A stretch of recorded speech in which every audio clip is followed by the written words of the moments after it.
بہت زیادہ بے راہ روی کا ہم شکار ہے. تو اس کے لیے ضروری یہ ہے کہ آقا کریم امام الانبیاء صلی اللہ علیہ وآلہ وسلم کے اخلاق کو ہم عملی طور پہ اپنائیں.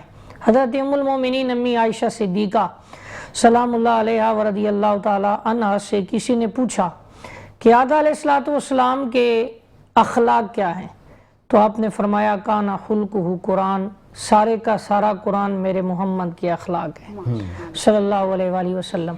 تو اب اگر دیکھا جائے تو قرآن میں جس چیز کو رب نے اچھا فرمایا جو معاشرے کے لیے یا ایک مہذب انسان کے لیے اچھی ہے، وہ ساری صفات نبی پاک علیہ السلام کی ذات پاک میں بدرجہ اتم موجود ہے. بے شک. اور جن چیزوں سے معاشرہ نفرت کرتا ہے اور جن چیزوں کو اللہ تبارک و تعالی نے فرمایا ہے کہ یہ بندہ مومن کے لیے یا مہذب انسان کے لیے صحیح نہیں ہے، تو وہ ساری چیزیں آقا کریم امام الانبیاء علیہ السلام سے دور ہیں. مثلا فوش گو ہونا، بعض لوگ اس کو بڑا فخر محسوس کرتے ہیں اور باتونی ہونا بڑا اس کو فخر محسوس کرتے ہیں، جبکہ آقا کریم امام الانبیاء علیہ السلام اس چیز سے بہت زیادہ دور تھے. صحابہ فرماتے ہیں حضور جب گفتگو فرما رہے ہوتے تھے تو ایسے لگتا تھا جیسے پھول جھڑ رہے ہیں، اور جب حضور خاموش ہوتے تھے تو ہم سوچتے تھے کہ کریم گفتگو فرمائیں اور ہم آپ کے مقدس الفاظ جو ہیں ان کی برکات ہم سمیٹیں. سب کہتے ہیں نا کہ انسان سے نفرت نہیں ہونا چاہیے، اس کے کام سے نفرت ہونا چاہیے. انسان سے کبھی انسان کو نفرت نہیں کرنا چاہیے. عمران صاحب آپ کی طرف آتے ہیں. آپ کی طرف آتے ہیں کہ ایک ایجوکیشن کے حوالے سے جو ایک اسکول کا ماحول ہوتا ہے اس میں تو ہمارا کمپٹیشن چل رہا ہے، جیسا کہ آپ ہوم ٹیوٹر ہیں، ٹھیک ہے، تو اس میں آپ کے لیے کیا ہرڈلز آتی ہیں؟ اس میں بھی اتنا ہی کمپٹیشن ہے جتنا کہ اسکول لائف میں بچوں کے لیے ہوتا ہے، کیونکہ اسکول کی ایک ٹائمنگ ہوتی ہے 5 گھنٹے، ٹیوشن کی ہوتی ہے 2 سے 2.5 گھنٹے. تو اس میں جو ہے آپ وہ 5 گھنٹے کی پڑھائی کو کور کر لیتے ہیں، اس میں بچوں کو پریشر ہوتا ہے یا آپ پہ ہوتا ہے؟ نہیں، اس میں یہ ہوتا ہے کہ آپ کو ٹوٹلی فوکس ایک ہی بچے پہ. اگر سپوز آپ کے پاس ایک بچہ ہے ہوم ٹیوشن میں، یہ نارملی تو ایسے ہی ہوتا ہے، ٹھیک ہے، اب تو آپ کا ٹوٹل فوکس اسی پر ہوتا ہے. یا 2 بچے ہیں، فیملی کے 2-3 بچے ہیں، ہاں 2-3 بچے ہیں تو آپ اسے ایزیلی ہینڈل کر لیتے ہیں. اچھا دیکھیں، ٹیچر جو ہوتا ہے نا، ٹیچر ٹیکنیکس جو ہے نا، ٹیچنگ اسٹریٹجیز آپ یوز کرتے ہوئے 20 اسٹوڈنٹس کو بھی ہینڈل کر سکتے ہیں، ٹھیک ہے. یہ ڈیپینڈ کرتا ہے ٹیچر کی اپنی کوالٹی کے اوپر. لیکن ہر بچہ ایک جیسا نہیں ہوتا نا، ہاں کوئی وہ کم تو شرارتی، کوئی کم بولنے والا. اصل میں ہوتا یہ ہے کہ آپ جو ہے نا بچے کی مینٹل ایبیلٹی کو سمجھتے ہیں. جب آپ ان کے ساتھ کچھ وقت گزارتے ہیں کلاس کے اندر تو آپ خود سمجھ جاتے ہیں کہ کون سا بچہ کتنے ٹائم میں ایک کوشچن کو پک کرتا ہے، ٹھیک ہے. اس کی مینٹل ایبیلٹی کے حساب سے پھر آپ ٹیچنگ اسٹریٹجی جو ہے نا اپناتے ہوئے ان کو سمجھاتے ہیں. اور ہم دیکھتے ہیں کہ ایک اسکول کا کام ہوتا ہے، جب بچے کو ہم اسکول بھیج رہے ہیں تو ہمیں ایسے کیا ضرورت ہوتی ہے کہ ہم اس کو ٹیوشن کے لیے بھی بعد میں بھیجیں. جب اسکول بھیجا تو سمجھو وہاں پر بھی ایسے ٹیچر ہونا چاہیے کہ ٹیوشن ہم بعد کو اس کی ضرورت ہی نہ ہو. لیکن آج کل دیکھیں ہر گھر میں ٹیوشن تو لازمی ہے. ایون ہم یہ دیکھتے ہیں کہ ٹیچر بھی یہی کہتا ہے، ہم بچے کو ایڈمیشن جو ہے اسکول میں کروانے سے پہلے ہم اسے ٹیوشن بھیجتے ہیں کہ وہ کچھ نہ کچھ سیکھے. تو ایسا کیوں؟ اس میں کہیں ہم ماں باپ کی غلطیاں ہیں. دیکھیں اس میں دو چیزیں ہیں. دیکھیں ایک تو یہ ہے کہ ایک جو ہے نا ٹیچر اگر وہاں پر صحیح بچے کو گائیڈ نہیں کر پا رہا یا وہ کمپلیٹ اٹینشن اسے نہیں دے رہا، صحیح ہے، اسٹوڈنٹس وہاں سیٹسفائی نہیں ہوتا، ٹھیک ہے.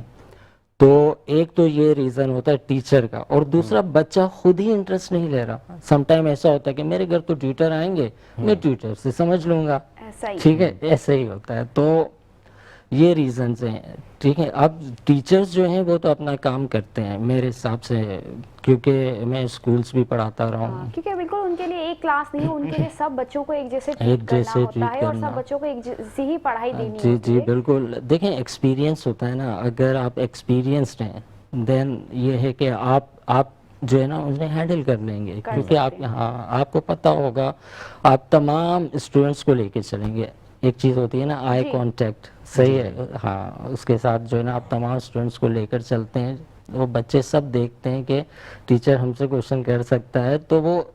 اور دوسرا یہ ہے نا کہ جیسا کہ میں میتھس پڑھاتا ہوں نا، میتھس میتھس جو ہے نا وہ ڈیفیکلٹ بھی ہے ہاں اور بہت ایزی بھی ہے. یہ بچے پہ ڈیپینڈ کرتا ہے بالکل کہ بچہ کس طریقے سے جو ہے نا وہ اسے سیکھنے کی کوشش کرتا ہے, انٹرسٹ لیتا ہے, یا ایزی بناتا ہے یا ڈیفیکلٹ بناتا ہے, وہ اس کے اوپر ہے, بچے کے اوپر ہے. تو ہم جو ہے ایز اے ٹیوٹر جب ہم پڑھاتے ہیں تو ہم تو اسے موٹیویٹ کرتے ہیں. سب سے پہلے تو ہم ایک ریلیشن قائم کرتے ہیں, رسپیکٹ کا ریلیشن. ٹھیک ہے, رسپیکٹ کے ریلیشن میں یہ ہوتا ہے کہ آپ اس کے ساتھ فرینڈلی بھی ہوتے ہیں, ٹھیک ہے, لیکن ایک لمٹ تک. ٹھیک ہے, تو اس طرح جو ہے نا ریلیشن قائم کرتے ہیں تو وہ ہیزیٹیٹ نہیں ہوتا کوئی کویشچن کرنے میں. اسکول میں بعض بچے ہیزیٹیٹ ہوتے ہیں, ایک ٹاپک سمجھ نہیں آیا یا ایک جو ہے ایک سینٹینس سمجھ نہیں آیا تو وہ بچہ پوچھتا ہی نہیں ہے, وہ چھوڑ دیتا ہے. ہاں اسے یہ ہوتا ہے یا میں گھر میں کسی سے ہاں پوچھ لوں گا گھر میں یا پوچھ لوں ٹیوٹر گا, آئے گی اس سے پوچھ لوں گا. صحیح کہہ رہے ہیں. جی. چلیں جی, آپ کی بات کو کنٹینیو کریں گے, لیکن جو ہے ہمارا وقت بریک کا ہو رہا ہے, لیکن بریک پہ جانے سے پہلے ہم ایک اور کلام جو ہے سنتے سنتے جائیں گے. محبوب کی محفل کو محبوب سجاتے ہیں, آتے ہیں وہی جن کو سرکار بلاتے ہیں, اور وہ لوگ خدا شاہد قسمت کے سکندر ہیں, وہ لوگ خدا شاہد قسمت کے سکندر ہیں, جو سرور عالم کا میلاد مناتے ہیں, جو سرور عالم کا میلاد مناتے ہیں, اور جن کا بھری دنیا میں کوئی بھی نہیں والی, جن کا بھری دنیا میں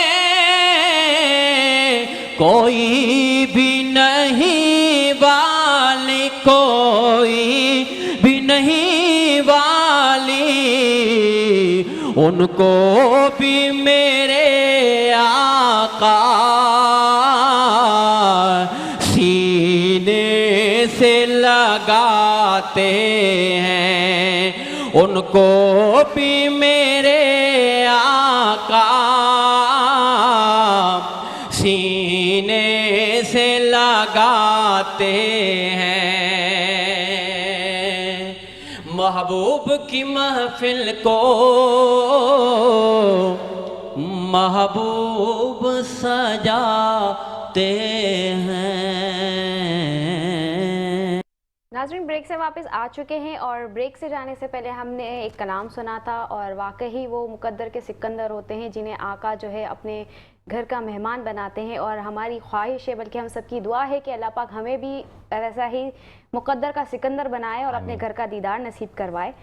تو جیسے موسم بدلتا ہے, ہمارے گیسٹ بھی بدلتے رہتے ہیں, تو ہمیں ہمارے جو ہے دوسرے گیسٹ نے جوائن کیا ہے, جو کہ میری ارجنٹ ریکویسٹ پہ آئے ہیں. بہت شکریہ کروں گی میں ان کا. ارج مرزا صاحب, السلام علیکم. بہت شکریہ کہ آپ جو ہے میرے ارجنٹ ریکویسٹ پہ آئے, ایک فون کال پہ, حالانکہ انہیں کہیں جانا تھا لیکن وہ وہاں کا پروگرام کینسل کر کے یہاں پہ آئے. بہت شکریہ. تو میں آپ کے ساتھ ہی سٹارٹ کروں گی کہ جو ماشاءاللہ آپ سوشل ایکٹیوسٹ بھی ہیں اور پیپلز پارٹی سے بھی تعلق رکھتے ہیں, اور اسی کے ساتھ حکومت سے بھی آپ جڑے ہوئے ہیں ہماری. تو میں یہ چاہوں گی کہ ہماری جو سندھ حکومت جو کام کر رہی ہے ماشاءاللہ سے, وہ ابھی تک تو کسی نے کیا نہیں ہے, تو اس کے حوالے سے آپ مجھے بتائیں, کیونکہ اچھی چیزیں بھی ہوئی ہیں, ایسا نہیں ہے کہ ہر چیز بری ہوئی ہے. ہماری سندھ حکومت نے بہت اچھی چیزیں بھی کی ہیں. یہ جو بسیں وغیرہ جو اسٹارٹ ہوئی ہیں, پنک ریڈ, یہ بس اس کے حوالے سے مجھے آپ کچھ بتائیں. بسم اللہ الرحمن الرحیم، اللہم صلی علی محمد وعلی محمد۔ پہلے تو آپ لوگوں کو بہت شکریہ کہ آپ نے ہمیں موقع دیا، اور دوسری بات یہ ہے کہ میں کوئی ویسے تو حکومتی ترجمان نہیں ہوں، میں ایک چھوٹا سا جو ہے نا اس پارٹی کا حصہ ہوں جس پارٹی کی بنیاد ذوالفقار علی بھٹو صاحب نے رکھی، اور ایک چھوٹے سے ڈرائنگ روم سے شروعات ہو کر پھر وہ کہاں سے کہاں پہنچی۔ الحمدللہ آج ہماری گورنمنٹ ہے، اور مقصد بی بی شہید کے ویژن کو لے کے جو ہمارے پریزیڈنٹ صاحب چل رہے ہیں، اور اس کے علاوہ چیئرمین صاحب جس حساب سے چل رہے ہیں، یہ سب چیزیں عوام کے لیے ہی ہیں۔ بالکل مسئلہ یہ ہے کہ اس کو بہت سے لوگوں کو آپ کے ایک اور پروگرام تھا، میں کہیں بیٹھا تھا تو میں نے ادھر بھی بتایا تھا کہ بہت ساری اگر اچھی باتیں ہوتی ہیں نا، بہت ساری خامیاں بھی ہوتی ہیں۔ وہ خامی یہ ہے کہ جو ہے سوشل میڈیا کا استعمال یا میڈیا کا استعمال اس طرح سے نہیں کر پاتی ہماری پارٹی۔ اس کی وجہ یہ ہے کہ we are focused on the work, تو جو گراؤنڈ ریئلٹی پہ ورک ہے نا، اگر وہ نہ ہو تو کبھی بھی گورنمنٹ میں آپ کا آنا بہت مشکل ہے۔ بالکل ایسا ٹھیک ہے نا، آج 13-14 سال ہو گئے ہیں، مسلسل ہیں۔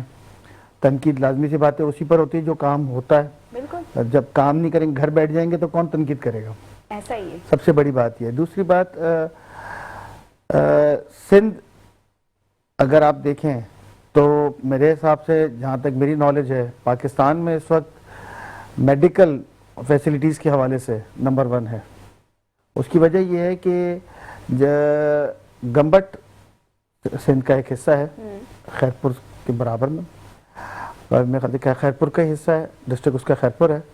وہاں پر گمز کے نام سے ہاسپٹل ہے، وہاں پر جگر کی پیوند کاری یعنی کہ لیور ٹرانسپلانٹ، جس کے لیے جب تک وہ نہیں بنا تھا تو لوگ 3-4 کروڑ روپے دیتے تھے، اور ویزے کے لیے الگ ذلیل ہوتے تھے، مطلب باقاعدہ طور پہ ریجیکشن، یہ وہ۔ اب لازمی کسی کا بچہ مر رہا ہے، کسی کی والدہ مر رہی ہیں، کسی کے والد، کسی کا بھائی چھوٹا یا بڑا، تو آدمی اس وقت تو بولتا ہے یار میرا سب کچھ لے لو، بس ہمیں اجازت دے دو، ہم علاج کرا لیں کسی طرح۔ ایسا ہی ہے، ظاہر ہر کوئی اپنے پیارے کو بچانا چاہے۔ آج میں فخر سے یہ بات بول سکتا ہوں کہ 1 روپیہ خرچ کیے بغیر میرٹ پر، آن 100% میرٹ، آپ 1 روپیہ خرچ کیے بغیر اس پرچی پر، جو ادھر سے پرچی ملتی، پہلے اس کی 20 روپے فیس تھی، لوگوں کو دیکھتے ہوئے، لوگوں کی حالت کو دیکھتے ہوئے انہوں نے 20 روپے کی پرچی بھی ختم کر دی ہے۔ اچھا، اب 1 روپیہ بھی آپ کو نہیں دینا ہے، آپ نے صرف جا کے نام لکھوانا ہے، اپنی فائل جمع کرانی ہے ایز سون ایز پاسبل پر، کہ جیسے آپ کا نمبر آتا ہے، کیونکہ لازمی سی بات ہے ایک کثیر تعداد ہے، اس میں دیر ہو سکتی ہے، لازمی ہو سکتا ہے آپ کا 10 دن میں نمبر آ جائے، ہو سکتا ہے 15 دن میں، ہو سکتا ہے 20 دن میں، لیکن آتا ہے لازمی آتا ہے۔ بیسٹ آف دا بیسٹ وہاں فیسلٹیز ہیں، اور وداؤٹ نوئنگ کہ آپ کون ہیں۔ اچھا، دوسری بات، NICVD کا جال، best of the best, heart کی ٹرانسپلانٹیشن سے لے کر آپ کا جو ہے نا اوپن ہارٹ سرجری ہو جائے، آپ کا اینجیوپلاسٹی ہو جائے، اینجیوگرافی ہو جائے، 1 روپیہ آپ کا خرچ نہیں ہوتا۔ یہ کون دے رہا ہے پیسے؟ سندھ گورنمنٹ ہی پیسے خرچ کر رہی ہے نا، کوئی اور تو خرچ نہیں کر رہا، لازمی سی بات ہے۔ تو یہ جو پورا کا پورا سارا نظام چل رہا ہے، وہ چلنے کی وجہ یہی ہے کہ سندھ گورنمنٹ پیسے دے رہی ہے، تبھی یہ سب کچھ چل رہا ہے۔ اصل تو ایک اینجیوپلاسٹی کے جو آپ وینس ہے، ان کا اگر آپ پرائیویٹ میں جائیں 17-18 لاکھ روپے لیتے ہیں لوگ۔ ٹھیک ہے، اوکے، آپ کی اسی بات کو کنٹینیو کریں گے، وقت ہے ہمارے بریک کا، بریک کے بعد واپس آتے ہیں تو ان کی ہم بات کنٹینیو کریں گے، لیکن اس کی طرف ہم ہمارے مفتی صاحب کی طرف جائیں گے جن سے سوال کریں گے۔ مفتی صاحب بتائیے گا کہ انسان تبھی بد اخلاقی کا شکار ہوتا ہے کہ جب اس کو غصہ آتا ہے، تو غصہ کو قابو کرنے کے لیے آپ کیا کرائٹیریا بتائیں، کوئی دعا بتائیں گے یا کوئی ایسا طریقہ بتائیں گے کہ جب انسان کو بہت ہی غصہ آ جائے تو ایسا کچھ بتائیں کہ وہ صبر کر جائیں؟ عبداللہ بھائی، بات ایسے ہے کہ یہاں پہ میں ایک فرمان کوٹ کروں گا حضرت سیدنا امام سجاد پاک، امام زین العابدین پاک رضی اللہ تعالیٰ عنہ علیہ السلام کا۔ آپ کا ایک ارشاد گرامی ہے اس حوالے سے کہ جب آپ کو غصہ آ جائے، جب آپ پہ کیفیت طاری ہو جائے کہ آپ آپے سے باہر ہو جائیں، تو پھر اس کے لیے آپ اپنی تخلیق پہ غور کریں کہ میں کیا ہوں، مجھے مالک کے کائنات نے کس لیے تخلیق کیا ہے، اور میری اصل کیا ہے، حقیقت کیا ہے۔ اور اگر آپ کھڑے ہیں، حدیث پاک بھی ہے اسی حوالے سے، اور اس کے ساتھ یہ میچ کر دیا ہے، کھڑے ہیں تو بیٹھ جائیں، بیٹھے ہیں تو کھڑے ہو جائیں، اور اگر بیٹھے ہوئے ہیں تو لیٹ جائیں، یعنی آپ کا وہ جو بلڈ سرکولیشن ہے وہ آگے پیچھے ہو تاکہ جو آپ کی کیفیت ہے یہ بدلے۔ ایک یہ، اور ایک یہ ہے کہ یہاں پہ ایک حضرت امام جعفر صادق پاک کا بھی فرمان ہے رضی اللہ تعالیٰ عنہ علیہ السلام، وہ یہ ہے کہ اگر آپ پہ یہ کیفیت طاری ہو جاتی ہے تو آپ اعوذ باللہ من الشیطان الرجیم پڑھیں، کیونکہ شیطان جب آپ پہ غصے کیفیت طاری ہوتی ہے تو وہ کوشش کرتا ہے کہ یہ اور بھڑکے اور دوسرے بندے کو نقصان دے، جب معاملات خراب ہوں اور معاشرے میں فتور ہو اور فساد ہو اور معاشرے کا امن جو ہے وہ تباہ ہو، تو اس پہ کوشش کرنی چاہیے، یہ ترتیب بنائی جائے۔ ہمارے مرشد کریم ہیں حضرت بابا جی پیر سید محمد باقر علی شاہ صاحب رحمۃ اللہ تعالیٰ علیہ، چکوال سے بخاری سادات ہیں، اب تو آپ وصال فرما گئے، اللہ پاک آپ کے درجات بلند فرمائے۔ آپ فرماتے تھے کہ اگر آپ دیکھ رہے ہیں کہ آپ پہ کوئی ایسی کیفیت ہے کہ آپ کسی کو نقصان دیں گے یا کوئی بندہ آپ کے خلاف بات کر رہا ہے، تو آپ کو کردار نبی پاک صلی اللہ علیہ وآلہ وسلم کا اور ان مقدس ہستیوں کا اپنانا چاہیے کہ جن ہستیوں نے سب کچھ لوٹا کے بھی جو ہے وہ برداشت کیا، صبر و تحمل کیا۔ آپ واقع کربلا کو لے لیں، اگر آپ اس کو لیں تو ساری دنیا اب کہہ رہی ہے کہ ان ہستیوں جیسا کردار کسی کا نہیں۔ آپ دیکھیں کہ ماحول کیا ہے، معاملات کیا ہے، لیکن وہ ہستیاں حضرت امام علی مقام پاک اور آپ کا پورا خاندان پاک اس ماحول میں بھی صبر اور اخلاق کا دامن ہاتھ سے نہیں جانے دے رہے۔ ہم سب کہتے ہیں نا کہ جب انسان غصہ کرے تو پہلوان وہ نہیں ہے جو غصے کے وقت سامنے والے کو مارے یا اس کو بچھیڑ کر دے، غصہ وہ ہے جو اپنے غصے پہ قابو رکھے۔ عمران صاحب آپ کی طرف آئیں گے، بتائیے گا کہ آج کل ہمارے جو پرائیویٹ اسکول ہیں ہم نے دیکھا ہے کہ ہر دوسرے دن کوئی نیا ٹیچر آ جاتا ہے، کم سیلری پہ ہم اس کو رکھ لیتے ہیں، ان کا کوئی ایکسپیرینس نہیں ہوتا، تو ان ٹیچرز کو آپ کیا مشورہ دیں گے کہ کوئی ٹیچر بننا چاہتا ہے، جو ٹیچر بنا ہو تو اسٹوڈنٹ کو کیسے ہینڈل کیا جا سکتا ہے؟ دیکھیں سب سے پہلے یہ جو آپ کہہ رہے ہیں کہ کم سیلریز پر یہ جو فالٹ ہے یہ تو پھر اسکولز کا ہے، ٹھیک ہے نا۔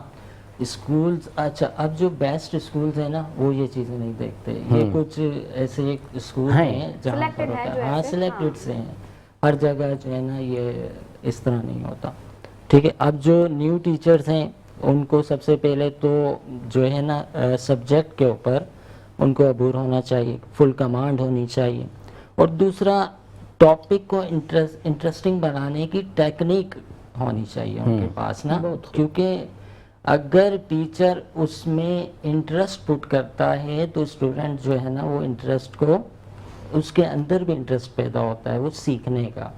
ایسے بہت ساری ایسی چیزیں ہوتی ہیں میتھمیٹکس کے اندر جسے ہم جو ہے نا ایزی بناتے ہیں اسٹوڈنٹس کے لیے، اس میں انٹرسٹ پٹ کرتے ہیں تو وہ جو ہے بچہ انٹرسٹ لے کے سیکھتا تھا کہ میتھس جو ہے جیسے میں نے ابھی پہلے کہا تھا کہ یہ ایزی بھی ہے اور ڈیفیکلٹ بھی ہے، اٹس اپ تو ایک نمبروں کا کھیل ہے، اس میں کیسے انٹرسٹنگ چیزیں آپ لاتے ہیں؟ دیکھیں جیسے کہ دیکھیں یہ صرف نمبرز نہیں ہیں، اس میں بہت ساری اور چیزیں بھی ہیں، ٹھیک ہے، جیسے جیومیٹری ہو گئی، ٹھیک ہے، اس میں یہ ہے کہ جیسے لاسٹ ٹائم ایک ٹاپک میں پڑھا رہا تھا پیتھاگورس تھیورم، ٹھیک ہے، اس میں کیا ہوتا ہے کہ رائٹ اینگل ٹرائی اینگل سے ہم ڈسٹینس فائنڈ کرتے ہیں۔ سپوز اگر ایک بچہ ہے، ہم جو ہے نا ایک اسٹوری بنا کے بچے کو سمجھاتے ہیں کہ جیسے ایک بچہ ہے ایکس وائی زیڈ، وہ آ رہا ہے اسکول سے، صحیح ہے، اب اسے بھوک لگ رہی ہے، وہ کچھ کھانا چاہ رہا ہے، اس نے دیکھا کہ ایک درخت ہے اس پر کچھ پھل لگے ہوئے ہیں، وہ لیڈر کنیکٹ کرتا ہے تو ایک ٹرائی اینگل کی شیپ بن جاتی ہے، ٹھیک ہے نا، ایسے رائٹ اینگل ٹرائی اینگل۔ اب یہ کیا ہو گیا، یہ رائٹ اینگل ٹرائی اینگل۔ اب پیتھاگورس تھیورم کی مدد سے ہم یہ فائنڈ کر سکتے ہیں کہ اس بچے نے وہ پھل توڑنے میں کتنا ڈسٹینس کور کیا، ٹھیک ہے، تو اس ٹاپک کو انٹرسٹ بنانے کے لیے یہ اسٹوری بنائی۔ مطلب وہ اسٹوری آج بھی چل رہی ہے، اگر آپ کے پاس 3 سیب ہیں، میں نے 2 کھا لیے تو کتنے بچے ہیں؟ یہ اسٹوریاں تو بہت چلتے ہیں، بعض روٹی پہ بھی اس کو بنا لیتے ہیں۔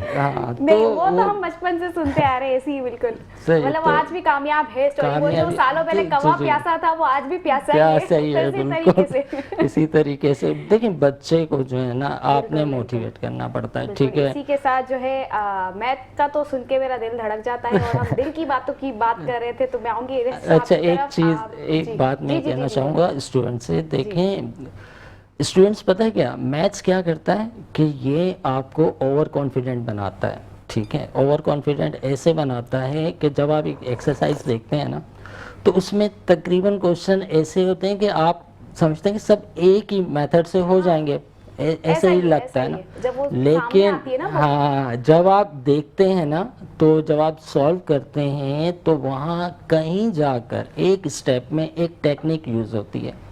ہاں ٹھیک ہے, وہاں جا کے بچہ جو ہے نا وہ پرابلم میں آ جاتا ہے. وہ ٹیکنیک جو ہے نا ہر سوال میں, خاص طور پہ کیمبرج کی بات کر رہا ہوں کیونکہ میں کیمبرج کا میتھس پڑھاتا ہوں, تو وہاں پر جو ہے وہ ٹیکنیک وہ ٹیوٹر یا وہ ٹیچر ہی بتا سکتا ہے, ٹھیک ہے. وہ ٹیکنیک یوز کر کے پھر وہ کوشچن جو ہے نا پھر وہ ایز اٹ از ہو جاتا ہے. ٹھیک ہے, چلیں میں آپ کی طرف آؤں گی کہ آپ کی جو بات رک گئی تھی ہمارے بریک پہ جانے سے پہلے, کچھ آپ ہارٹ کی بات کر رہے تھے, اسی کو کنٹینیو کریں. دیکھیے بہت شکریہ ایک دفعہ پھر آپ کا. جو ہارٹ کی بات ہو رہی تھی, این آئی سی بی ڈی کی جو بات ہو رہی تھی, این آئی سی بی ڈی کا ایک جال سندھ گورنمنٹ نے بنایا ہے. ٹھیک ہے, این آئی سی بی ڈی کے اندر آپ کو انجیوپلاسٹی, اوپن ہارٹ سرجری اور انجیوگرافی, جو بھی کوئی مطلب آپ تو چھوٹے چھوٹے کنٹینر لگا دیے ہیں شہروں میں, اور صرف کراچی کے اندر یہ 4-5 جگہ کنٹینر آپ کو ایسا ہی ہے, وہ اب ہمیں ہر جگہ دکھ رہے ہاں ہوتے ہیں. کوئی بھی میڈیکل ایمرجنسی ہے, آپ کو ہارٹ میں پین ہے, آپ سب سے پہلے وہاں جائیں. وہ اگر آپ کو سجیسٹ کریں گے, اسی کو آپ کو پرچی, وہاں پر دو ڈاکٹر 2 نرسز وہاں پر 24/7 وہاں پر اویلیبل ہے. اسی وقت آپ کو فرسٹ ایڈ دے کر وہ اس کہ خدا نہ کرے موت, دیکھیں موت اور زندگی تو اللہ کے ہاتھ میں, جس کی زندگی جتنی لکھی ہے انسان نہیں بچا سکتا ان کو, لیکن یہ کہ اس کے رسک کو کم سے کم کر کے کہ آپ کا جو ٹائم ٹریول ہے وہ آرام سے ہو جائے, آپ سکون, کیونکہ وہیں پر ہی آپ کو ایمبولینس بھی اویلیبل ہے. اور یہ سارا میکینزم سندھ گورنمنٹ نے بنایا ہے. یہ کوئی چاند سے کوئی مریخ سے کوئی لوگ نہیں آئے, یہ ہمارے گورنمنٹ کے آفیشلز ہی ہیں, انہوں نے بنایا. اور یہ ویژن ہے ہمارے چیئرمین صاحب کا, ہمارے پریزیڈنٹ صاحب کا, کہ اس لیول پہ لے جاؤ کہ کچھ نہیں تو کم از کم میڈیکل فیسلٹی ایسی ہونی چاہیے کہ ہر غریب, ہر امیر اپنے آپ کو برابر سمجھے. جی, میڈیکل فیسلٹی سے میرے کو سوال ذہن میں آیا کہ ابھی جو جنا میں جو ہے روبوٹس کینسر کا علاج کر رہے ہیں, جی وہ سائبر نائف ٹیکنیک ہے. وہ ایک مشین ہے, وہ اس کو کہہ سکتے ہیں وہ اے آئی بیس بھی ہے, اور اس وقت دنیا کے اندر میرے خیال سے اس سے لیٹسٹ مشینری کوئی بھی نہیں ہے. وہ کینسر کے لیے ہے, اور کینسر کے لیے ہاں, اور بیسٹ آف دا بیسٹ اس وقت وہ ٹریٹمنٹ ہے, best of the best cancer کے لیے, فرسٹ سیکنڈ اسٹیج کے لیے. اور مطلب یہ کہ وہ بھی فری آف کاسٹ ہے, وہ بھی لیکن سندھ گورنمنٹ ہی کر رہی ہے. یہ آپ کے پروگرام, آپ کے ٹی وی کے توسط سے, آپ کے چینل کے توسط سے, ہماری گورنمنٹ کر رہی ہے کام, لیکن کچھ لوگ جو ہیں نیگیٹیوٹی پھیلا کے وہ بتا رہے کہ نہیں ہو رہا, کام ہو رہا ہے. میں آپ کو ایک بات بتاؤں, ابھی پچھلے ویک میں, کیونکہ میرا ایریا ہے بلاک 10 کا گلشن اقبال, ادھر پہلے ایک الادین پارک ہوتا تھا, اس کے سامنے گرین بیلٹ ہے. اس گرین بیلٹ پر 1.5 کلومیٹر کی 2 کلومیٹر کے قریب, مطلب نیپا چورنگی سے لے کر اور آپ کے اللہ بھلا کرے جہاں تک اگلا پل شروع ہوتا ہے جوہر موڑ تک, وہاں تک, ہاں سماما نہیں, آپ کا جو نہیں جوہر موڑ, یہ ٹویوٹا ایسٹرن موٹر وغیرہ سب کا سب, یہ پورا گرین بیلٹ ہے. ٹھیک ہے, اس گرین بیلٹ کے نیچے کوئی بہت پہلے کوئی لائن ڈلی ہوئی ہوگی, کوئی تار ہوگی, کچھ ہوگی. میں نے ابھی پروگرام میں ایک میں دکھایا, اور باقاعدہ اس میں لائیو دکھایا کہ اس میں 4-4 فٹ کے کھڈے ہوئے ہیں. اچھا, کھڈے کس نے کیے ہیں؟ ہیرونچیوں نے. اب آپ اتنا بتائیں, میئر تو ہمارا ہے, لیکن اس ٹاؤن کا ٹاؤن چیئرمین جو ہے نا وہ جماعت اسلامی کا ہے. تو جب میئر تو آل اوور کراچی کا ہے نا, جو ایک اسپیسیفک ایریا ہے جس جماعت کو وہ دیا گیا ہے, وہ کم از کم اس کو تو دیکھ سکتے ہیں. بالکل ایسا ہی ہے, ہر کوئی اپنی ذمہ داری اگر سمجھ لے اور اس پہ کام کرے. ابھی ایک بچے کا واقعہ ہوا تھا, کتنا ہائپ, مطلب دل, مطلب خون کے آنسو ہوا ہے اس بچے کہ ماں باپ کے سامنے بچہ بہ گیا. لیکن آپ یہ دیکھیں نا, ہماری کیا ذمہ داری ہے, میرے گھر کے آگے کوئی موٹر سائیکل کھڑی کر دے, میری دکان کے آگے کوئی موٹر سائیکل کھڑی کر دے تو فٹافٹ میرا, او بھائی ہٹاؤ یہاں سے, ہٹاؤ. یار تمہاری اتنا بڑا سٹور بنا ہوا ہے, ابھی میں کسی کا نام لوں تو اچھی بات نہیں ہے, میں کسی کو وہ نہیں کر رہا, لیکن آپ کو جب یہ اتنا بڑا کاروبار چل رہا ہے, آپ لاکھوں روپے کما رہے ہو, تو یہ سامنے گٹر کا ڈھکن جو ہے, اچھا ایسے تو آپ پائلٹس لگا کے بند کر دیتے ہیں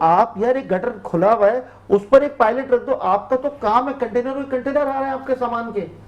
لوگ اس چیز کو نہیں دیکھتے, حقیقت سے بہت دور ہے عوام. کیوں؟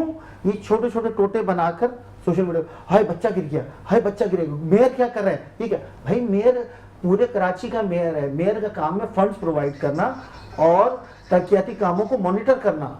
ان کو جو ہے گراؤنڈ ریئلٹی پہ کرنا ٹاؤن چیئرمینز کا کام ہے. اس کے بعد یو سی چیئرمینز ہیں, اس کے بعد وارڈ چیئرمینز ہیں. یار 4 سٹیپ نیچے ہیں. وہ تو بیچارہ اکیلا آدمی اوپر بیٹھا ہے نا. ہاں بھائی چلے ٹھیک ہے, آپ بولے بھائی ہم نے استعفیٰ دیا, میئر صاحب دیکھ لیں گے, ہم میئر صاحب سے کرا لیں گے.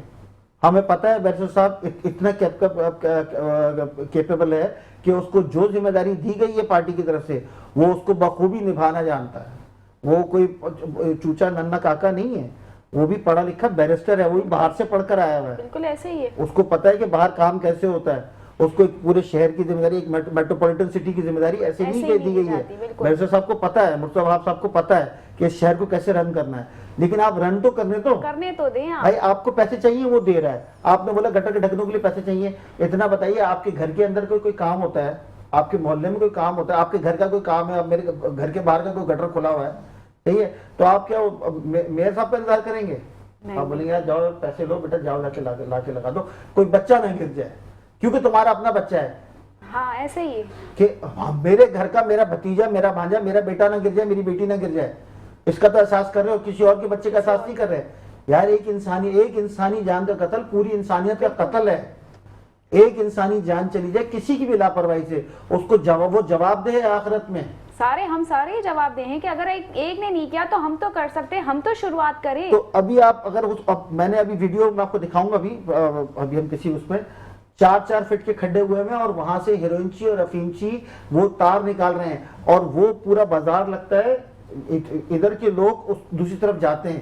اگر ان کھڈوں میں کوئی گرے گا نا تو پتہ ہے وہ اوپر سے کھڈا اتنا سا ہے اور اس میں اندر باقاعدہ وہ سرنگ بنائی ہوئی ہے. اگر اس میں کوئی بچہ گر کے پھنس گیا پھر یہ بیٹھ کے بولتے رہیں گے میئر صاحب کی ذمہ داری ہے. ذمہ داری ہم سب کی ہے, ہم سب نے اس ذمہ داری کو سنبھالنا ہے, کیونکہ یہ ہمارا شہر ہے, تو ہمیں جاننا ہے, ہمیں چیزوں کو ٹھیک کرنا ہے. کوئی نہیں کرا تو شروعات ہم ہی کر دیتے ہیں, یہ ہم سے کرنی چاہیے. مفتی صاحب میں آپ کی طرف آؤں گی کہ واقعی یہ جو واقعہ ہوا تھا جس کے بنا سوچے سمجھے لوگوں نے جو ہے چیزیں بنانی شروع کر دی, اس کے حوالے سے آپ کی کیا رائے ہے؟ اصل میں بات یہ ہے کہ ہمارے لوگوں کا جو سوچنے کا انداز ہے وہ ٹھیک نہیں ہے, بالکل ٹھیک نہیں ہے. ہم ہر معاملے کو پہلے جانچے بغیر, پڑتال کیے بغیر, تحقیق کیے بغیر ہم اس کے منفی پہلو لیتے ہیں. اور تنقید جو ہے وہ ہماری پاکستانیوں کی گھٹی میں بسی ہوئی ہے, تنقید برائے تنقید, جس طرح محترم فرما رہے ہیں. اب اس میں یہ ہے کہ اگر کوئی ایسا معاملہ ہے, اگر کوئی ایسے معاملات ہیں, تو بجائے اس کے کہ آپ اس کو تنقید کریں اور تنقید برائے تنقید کر کے لوگوں میں نفرت کا بازار گرم کریں, یہ ہمارا اپنا پاکستان ہے, ٹھیک ہے, یہ ہمارا اپنا کراچی ہے, یہ ہم نے ہی درست کرنا ہے. اگر ہر بندہ دوسرے کو نیچا دکھانے کے لیے یہ کوشش کرے گا, معاملات تو درست نہیں ہوں گے کبھی بھی. وہ کوئی بھی پارٹی ہو, کوئی بھی دوست ہو, کام کرنے والے, ہمیں چاہیے ان کے ساتھ اچھائی سے تعاون کریں, نیکی کے کام میں. دیکھیں نا, شہر سنوارنا, گلی سنوارنا, محلہ سنوارنا, یہ بھی ایک نیکی کا کام ہے. کسی کی جان بچانا یہ بہت بڑا جو ہے نیکی کا کام ہے. وہ بچہ ہو, وہ کوئی لیڈیز ہو, کوئی بزرگ ہو, کوئی نوجوان ہو, تو جس طرح یہ نیکی کا کام ہے تو ہمیں اس میں تعاون کرنا چاہیے اور بڑی اصلاح کے ساتھ. اللہ کریم ہمیں, میں تو یہ دعا کرتا ہوں اللہ کریم ہمیں مل جل کے ہمارے اس وطن کو سنوارنے کی توفیق عطا فرمائے. میں آپ کی طرف آؤں گی کہ یہ جو واقعہ ہوا بچوں کا, تو اس کے اب کافی ماں باپ ڈر گئے تھے, تو آپ کا جو ہے بچوں کی طرف آنا کم ہوا, کیا ہوا؟ کیونکہ اب ظاہر ہے ایک واقعہ ایسا ہوا تو ماں باپ کو یہ کہ ہمارے بچے کے ساتھ بھی نہ ہو جائے, تو اس میں آپ کے کچھ مسئلہ آیا؟ کس میں؟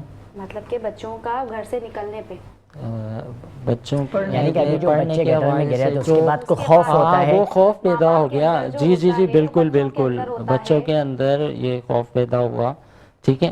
کیونکہ یہ اکثر دیکھا گیا ہے کہ اکثر جو ہے نا مین ہول کے ڈھکن غائب ہو جاتے ہیں، تو اکثر ہر لیکن جگہ، ہر اصل میں ایریا یہ کا دیکھیں یہ ہم سب کی ذمہ داری ہے، ٹھیک ہے، یہ ہمارا ایریا، اگر جس ایریا میں ہم رہتے ہیں وہاں کوئی ایسا ایشو ہے تو وہاں پہ یونین کونسلز ہیں، ناظم ہے، ٹاؤن ناظم ہے، آپ میئر کا تو نہیں ویٹ کر سکتے ہیں نا، نہیں، ٹھیک ہے، اپنی مدد آپ کے تحت آپ یونین کونسل میں جا کے آپ بتا سکتے ہیں کہ یہ مین ہول ہے، یہ ڈینجرس ہے، یہاں بچہ بھی گر سکتا ہے، بڑا بھی گر سکتا ہے، کوئی بھی گر سکتا ہے، ٹھیک ہے لیکن نا. اس تو کے بعد کافی 2-3 واقعہ اور ہو گئے ہیں، اس کے بعد بھی جو ہے ہمارے میں کہتے ہیں کہ ہمارے ہی لوگوں میں ہی شرم نہیں ہے کہ اگر ایک چیز ہوئی ہے تو ہم سب آپس میں مل کے ہی ہم فیصلہ کر لیں، ضروری نہیں ہم کسی بڑے تک جائیں، ہم کریں گے تو شاید ہمارے بڑوں کو کچھ شرم آ جائے کہ بھائی اگر حکومت کام کر رہی ہے تو ہم پھر کیوں بیٹھے ہوئے ہیں. دیکھیں میں آپ کو اس چیز میں میں آپ کو ایک بات بتاؤں، ابھی ای چلان کا ایک سلسلہ شروع کیا ہے اور ایک اسپیڈ لمٹ طے کر دی گئی ہے، ہاں ٹھیک ہے، اس پر بہت سے لوگوں کو پریشانی ہے،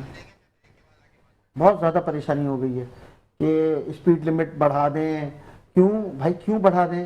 تم کو 60 کلومیٹر فی گھنٹہ کی رفتار پہ چلنے میں کیا مسئلہ ہے؟ شہر ہے، ہائی وے تھوڑی ہے بھائی. تم جو ہیوی ٹریفک ہے وہ 30 کلومیٹر فی گھنٹہ کی رفتار پہ چل رہا ہے تو کیا پریشانی ہے؟ چلنے دو. اچھا سیٹ بیلٹ لگانے کا بول رہے ہیں، سیٹ بیلٹ لگانے کا بول رہے ہیں، تم سے کچھ مانگ تو نہیں رہے، بالکل تمہیں بولنا پڑے اور تمہیں آگاہی دے رہے ہیں وہ 3 مہینے ہماری سے سیفٹی ہے، بھائی، تمہیں بول رہے ہیں اپنی لین میں چلو، لمٹ پہ بندے کے پتر بن کے اپنی لین میں چلو، ادھر ادھر ناچو نہیں. بہت شکریہ قطع کلامی کے لیے معذرت، ہمیں بریک کا وقت ہونا چاہتے. بریک سے پہلے ایک آپ گڈ مارننگ شو سے گڈ نیوز آپ کے لیے ہیں کہ وہ لوگ جو کتاب سے دوستی کرتے ہیں، جو کتاب سے محبت کرتے ہیں، ان کے لیے گڈ نیوز یہ ہے کہ 18 دسمبر سے یعنی کہ 8 سے 22 دسمبر تک کراچی ایکسپو سینٹر میں کتب میلہ سج رہا ہے، اور یہ انٹرنیشنل میلہ ہے جو سال میں ایک ہی بار آتا ہے، جو اس بار بھی لگ رہا ہے، جہاں آپ کو سینکڑوں کتابیں، ہزاروں پبلیشرز ملیں گے. تو وہاں پر آپ بھی آئیں اور اپنے بچوں کو بھی لائیں. اگر وہ لوگ جن کو کتاب سے دوستی نہیں ہے لیکن آپ وہاں پر جائیں کہ کہتے ہیں نا تربوزہ سے رنگ پکڑتا ہے، تو وہاں آپ جب مصنفین سے ملاقات کریں گے، کتابیں وہاں پر دیکھیں گے، تو انشاءاللہ ہوپ سو کہ آپ بھی اس لائن پہ لگیں گے. سب سے زیادہ جو انسان کو ہمیں مشکلات کا سامنا کرنا پڑتا ہے وہ ہوتا ہے سیلف کانفیڈنس کیسے ختم ہوگا کہ جب آپ کتابیں پڑھیں گے. تو اس کے لیے بہترین آپشن ہے. اگین میں آپ کو یہ ضرور کہوں گا کہ آپ 18 دسمبر سے 22 دسمبر تک ضرور کراچی ایکسپو سینٹر کا وزٹ کیجیے گا. یہاں پر لیتے ہیں بریک کے بعد آئیں گے تو مزید بات کریں گے. دیکھتے رہیے مسکراتی صبح.